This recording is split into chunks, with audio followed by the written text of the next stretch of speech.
A quick video about how I hostess coach, and sometimes it's just easier to do in a video. I was going to use my partner in crime to help you, but she's been throwing up all night and she's home and she's passed out in bed. She's going to be my hostess, Elizabeth.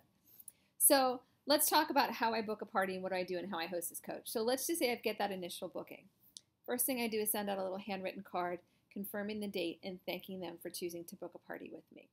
Easy, goes right in the mail, postcard, phone card, red stamp, text, whatever. I usually like to send a card, but you could send a red stamp or a text or something like that.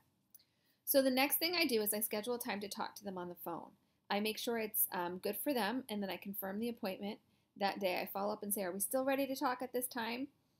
And then we talk about what type of party she's looking for. I go in with the assumption, what? Okay. I go in with the assumption that this person has never ever hosted a direct sale party. I don't know what kind of experience they've had in the past. They could have had a positive or they could have a negative. I'm looking at them as they've never ever done anything like this before. So I want to give them as much information. So I call them and we talk and I say, well, what are you looking for? Why did you decide to host a party? Or what do you envision your party to look like? I want to get as much information from her. So if she says, well, I just want a girls' night out.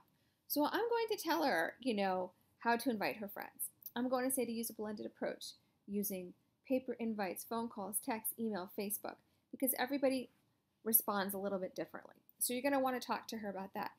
Does she want a theme party? I really play up theme parties in this time of year, that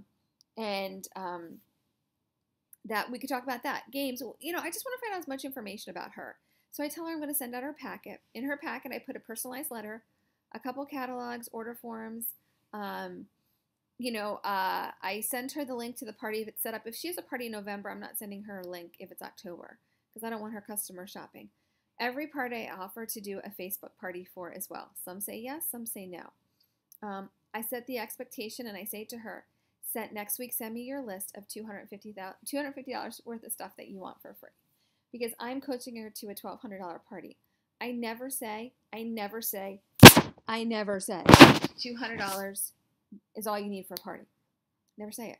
Now, if I'm doing a catalog or online Facebook party, I coach to 600. I coach to a 600 party for Facebook. I always say 600, okay?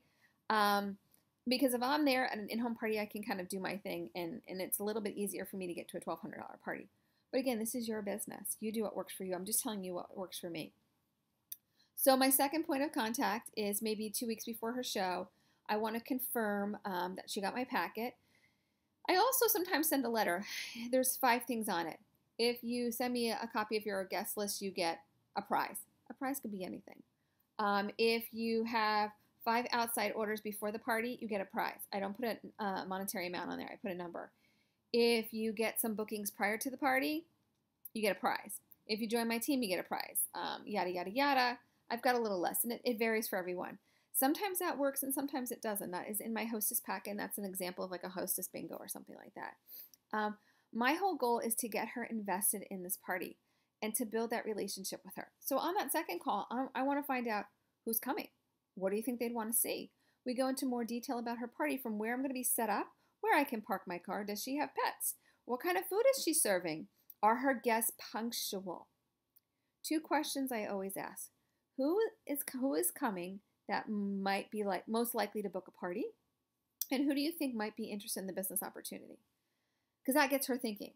And of course, I always talk about the business opportunity to my hostess. So fast forward about a week before the party.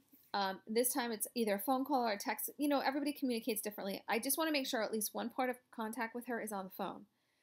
How many people have? I'm so excited about your party. Do you need any more catalogs? Yada, yada, yada. Let's go over everything. Let's see who's coming. Oh, tell me about the people who are coming. So if I think all the people that are coming are moms with kids and I show up and they're all retirees, I didn't do my homework. It's almost like being a substitute teacher. You want to go in there with as much information. So I ask a lot of questions. I really focus on that relationship with my hostess because she's my biggest booking tool. If I'm easy to work with, people will book from her. So hostess coaching is a really big part of my business. And I know some of you see my numbers, and sometimes they're probably out of reach for some of you who work full-time and this is a part-time gig. I get it. But hostess coaching is a big part of why my average party is high. I set expectations. I don't say, I expect you to have 15 people there. I say, what's more fun, a room of 2 people or a room of 15? I tell her, if you want a $1,200 party, which is all this free stuff, you need to have at least 15 people there. $200 in outside orders. We're getting there. We're getting close to it. Because after the party's over, we're still going to sell. So she's going to follow up, or I will follow up with anybody that missed the party to see if they want to order. Because if I say, hey, Sue, this is Amy, the consultant from Janet's party. I know you weren't able to come. She's really close to her goal. Are you interested in helping her reach her goal and place an order? Most of the time, the hostess wants to do it herself, and that's fine because we do continue to sell after the party. There's 3 parts. You sell before, during, and after the party. So after the party is, I kind of give her a rough estimate. We decide when we're going to close it up, and I get in touch with her. I'll say, oh my gosh, you're so close to this level, or this is where you're at. And my goal is to get her as much free stuff, right? Because people are going to want to, when they say, oh my gosh, look at her. She got all this free stuff just having her girls' night out. So hostess coaching is an essential part of your business. It is building the relationship between you and that hostess. You know, those are some of the things I do. My suggestion for you is make at least, you need 3 points of contact. Make that hostess feel special.